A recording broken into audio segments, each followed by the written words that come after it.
Hey there, and welcome back to episode 21. Ooh, I feel like a real live podcaster right now. Episode 21 of No Reservations, Kasey Anton's Guide to Restaurant Success. And the title of this episode is The Power of Guest Feedback, or it's actually The Power of Customer Feedback, Turning Insights into Action.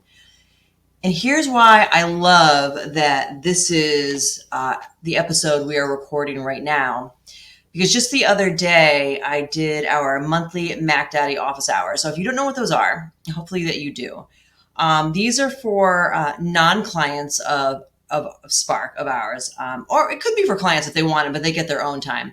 But if you don't really need our full-on bookkeeping, accounting, consulting services, but you just kind of want to pick our brains once in a while, we develop these monthly office hours. So the first Tuesday of every month, usually myself, but one of my divisional directors might jump on a call. We'll be there for an hour. We'll have a theme to the call. Every month, of course, it's a different business topic theme that we'll kind of go through and talk about. And then the second half of the call, you can bring any and all of your questions on anything, really anything, but preferably business questions you can bring, and we will answer them or find the answers for you to them. So it's open office hours. Again, our current clients kind of get that automatically with their packages. They get an hour one-on-one of our time, but these are for non-clients that want to jump on a call with a couple other business owners and ask your questions and get some tidbits. So the reason why I even bring that up, not just to sell more of those because I just think it's a great idea, but is because this past Tuesday was the call. That was October 1st. Our topic was pre-service or pre-shift huddles. And so I went through a whole presentation on that. And of course, we have free downloads of a pre-service, pre-shift huddle sheet that you can use, the template you can use, you can change it. We talked about, how you just design and develop one that suits your business, what works for you. But the whole point of doing a pre-service huddle, whatever you want to call it for your business, is really to get everyone on the same page, so everyone can be seen and everyone can be heard, especially in these remote businesses. And this was more certainly designed for restaurants, but you can do this in retail. You could do this in any business. In my business, and we are hybrid, so we have some in office and some remote employees. We do this for 15 minutes every single morning at 9:45 a.m. And we have a template that we go through and everybody gets a few minutes of time. And it's really just a great way just to stay connected and offer each other help if needed. It's just great. But for restaurants, for in-person businesses especially, it helps to set the culture. Because if you're not setting the culture, one is being set for you and it might not be the one you want. So it's really, really important to have these pre-shift, pre-service meetings for your businesses, for your restaurants, even if they're super short. And I suggest they can be short, but that you want them to be consistent and you want to have a pattern for them, because then people will start looking forward to them, getting used to them, and it will just speak volumes. But anyway, so how does this lead to how to take guest feedback and use it to your favor? Well, one is that is a great topic to be brought up quite regularly to your staff, possibly during family meal or pre-shift or pre-service huddle, where maybe you talk about, the top 3, top 5 guest complaints that you've had, and everyone can, raise their hand or just shout out like, hey, I have guests that say they really don't like this dish, or other guests, they don't like the lighting or the music's too loud or whatever it is. And with this information and the fact that everyone's hearing it, or maybe you're hearing it for the first time because somebody forgot to tell you or just assumed that you knew, because we all know what happens when you assume, right? So it's great to have this kind of brought forth in one stage where everyone's there. And then you can decide whether you're saying, I don't care. I like the music this loud. It's part of our vibe. Or, I want the lighting low because that's our vibe, our atmosphere, whatever it is. Or you could say, okay, maybe I'll look into tweaking that a little bit. Or even more so, if you have, for example, this is just an example, a couple of your wait staff or bartenders or bussers or say, yeah, people are really complaining the music's too loud. Okay, can you recall, like, are these people who come earlier or is this later at night? I mean, do you remember? Do you know? And if in fact someone says, oh yeah, it's definitely the early birds. It's definitely the people who are here, before 6 o'clock, maybe just one or two after 7, but mostly, okay, that's probably something you can address. Okay, great. All right. Well, then, you know what? We're going to change the volume from 4 to 6 to this. And then from 6:30 on, we're going to slowly increase it, whatever. It's just that way you know that you're hearing your guests and you're developing an experience that they want to be a part of. But even more so, because obviously, if it was loud the night they came in, they're not coming back because of it. Not much you can do, but certainly they're not going to be the only people who think that way. So you might as well fix it and move forward. But even more so when it comes to customer feedback, I can speak from absolute experience more often than not that I find when guests come straight to you with a valid complaint of something that happened with their experience in whatever business that you have, while sometimes it feels like, a bucket of cold water being splashed on your face, or it could feel like a knife in the heart, if you can just breathe and maybe, step away from it for 24 hours, come back to it and just develop a thoughtful, directed, customized one-on-one approach to that person to either apologize. It should really be some sort of apology, explain. And the apology is not necessarily if you did something wrong. So I don't know if apology is the right word there, but more to say, I hear you. And the fact that you had a bad experience in my establishment is not something that I aim for. It is not what we're about. And I really want to show you what we are about. Would you please come back in? This just gives you an opportunity to really showcase your heart, showcase how much you do care, to invite them back in. And I would recommend, especially if we're talking restaurants here and you're saying, someone had a really bad experience, don't go cheap. Do not be like, I'll take 10% off your meal, or come back in and I'll buy you a dessert. Oh my God, that is such a slap in the face, I have to tell you. It just drives me freaking crazy. Don't go cheap. If somebody has an experience in your restaurant that was upsetting enough in whatever way, whether or not you agree with it, that they went out of their way to spend their time to connect, communicate with you, and let them know, take that seriously. And do me a favor, if they're not completely insane, this does not include the people who are, clearly out for something free. Like, you can kind of sniff those out.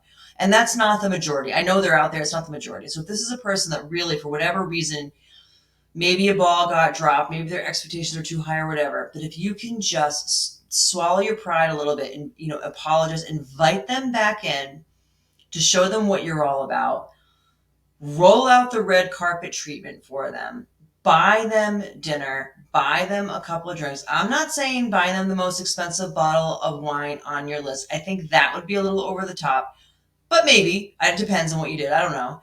But really, just dinner is on you, and you will take the opportunity to turn that upset customer, the upset guest, into a raving fan that will come back regularly and often and tell everybody they know about what you did for them. And that pays off in dividends. And how do I know this? Because I've done it. I have done that so many times. It sounds like I had a lot of complaints. No, but I mean, in 10 years of owning restaurants, I would say the people that went out of their way to either send us a letter, call, or email us, how upset they were and why.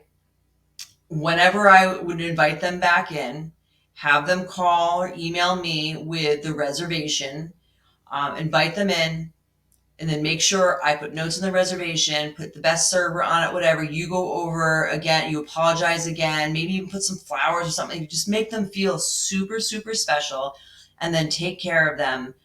That cost me what? Maybe the cost of the food, the cost of the beverages, the overhead, whatever. That's about it. So maybe at worst case, 40, $50 it might have cost me in expenses to turn around and have those people then become such raving fans. They came in weekly or at least monthly. But some of these people start coming in weekly just because now they were like my new best friend and they just love the place so much because we showed them how much we cared.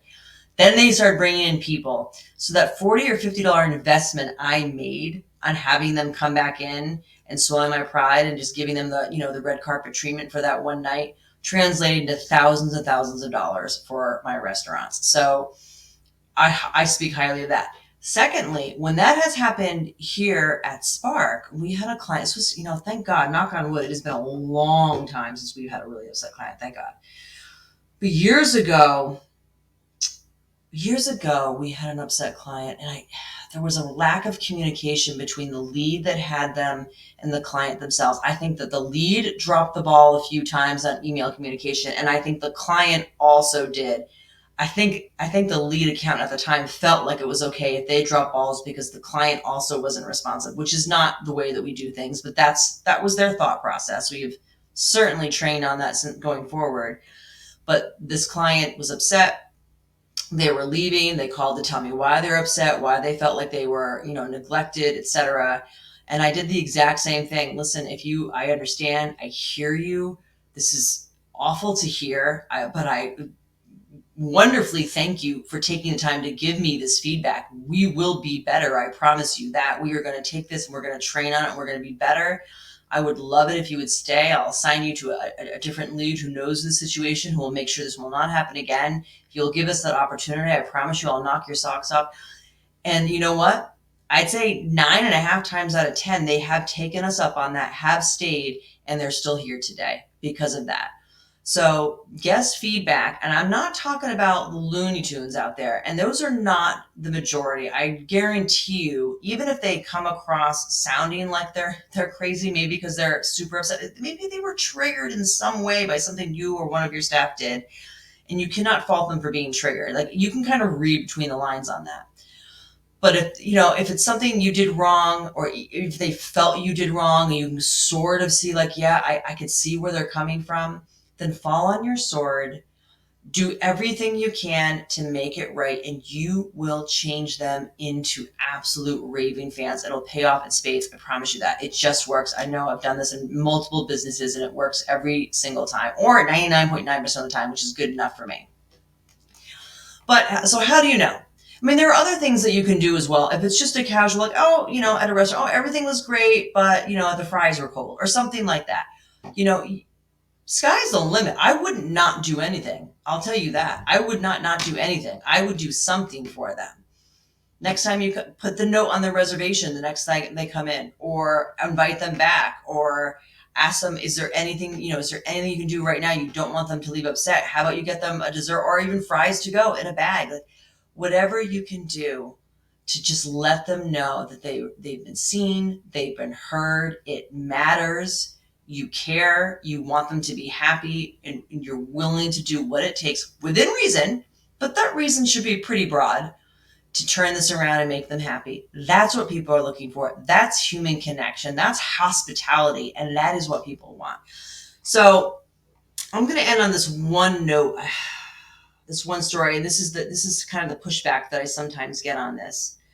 I was giving a speech at the Massachusetts Restaurant Association Restaurant Operators Conference last November. So about almost a year ago. And part of the presentation touched on the pre-service, pre-huddles, and making sure that they have a customer comment form, and how those are really gold to have in a restaurant business. There's so much you could do with them to generate more revenue. And this woman was waiting to talk to me after my speech. And she had said to me, I really loved your speech. Everything was great. Like, I got so much awesome stuff. She's like, yeah, these comment card things, like, no, like, we've done that before. Well, all people do is complain. Let's just sit with that for a second. All people do is complain. What would that tell you about your business if you are offering people a chance to give you feedback and all you get is complaints? I mean, I guess it's easy to say all of our customers suck and they're complainers and that's what they do. But then you just admitted that you went into a business that has a clientele of a bunch of assholes. And is that really, a business that you want to be in? I doubt it. And I don't really think that's the business that you are in. I think that if that's the case, there's some deeper issues going on if everybody wants to complain. So maybe that's not true. Maybe out of the 10 that you get filled out, maybe 3 are complaints. Okay, fine. And let's filter those and see if they're legit complaints. And even if they're semi legit, let's see if we can turn these people around. But what about the other 7? I think that's what was happening. And this woman, I think she owned multiple locations of a cafe, and they weren't delivering. I think overall on their promise to their customers, whatever that promise is, because I'm guessing they weren't, and people were complaining more often than not. And she just didn't want to look at it and didn't want to deal with it. And that's got to be step one. You got to deal with it. But I still, and I had said that to her. I think, turned very, very like quiet and just looked her right in the eye, and I said, now I know you need to implement even more of these, and you want to create some type of incentive for your staff to get these comment cards in the hands of everybody, and do them electronically as well if you're able to do that in your business, to really figure out what are the top 2 or 3 grievances. Are there merit? There probably is some merit in those. And now you have this amazing opportunity to fix it and turn it around and have people come back that might not have come back who didn't say anything. So gold, gold, gold all day long on your customer feedback. You can filter through the crazy people. Trust me, it's not going to be the majority. And really turn upset people into raving fans, which will absolutely turn into more revenue and hopefully more profit if you're using Profit First Restaurants in your business. So customer feedback, guest feedback is gold. Don't take it lightly.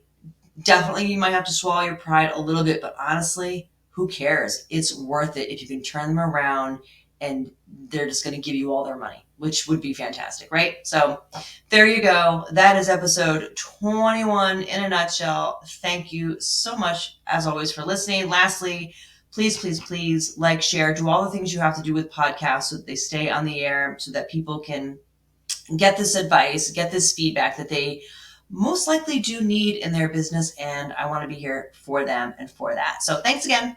See you later. Bye.